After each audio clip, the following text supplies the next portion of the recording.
Եկեղեցին ոչ միայն իրավունք ունի, այլ ինչ որ առումով բարոյական պարտք ունի ողջ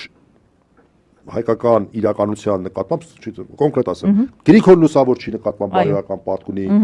Վարդան Մամիկոնյանի նկատմամբ, մեր մյուս սրբերի նկատմամբ բարոյական պարտք ունի զբաղվելու ազգային հարցերով։ Թե Ռուբեն Բաբայան կոչեցյալը դրա անունը կդնի քաղաքական թե չէ, դա եկեղեցու խնդրեմը չի, դա Ռուբեն Բաբայանի, Լուսինե Բադալյանների եւ նմանատիպների խնդրեմն է։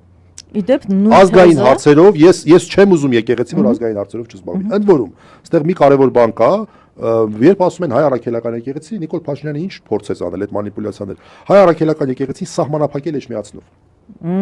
Հայ առաքելական եկեղեցին ունի 4 նվիրապետական աթոռ։ Եվ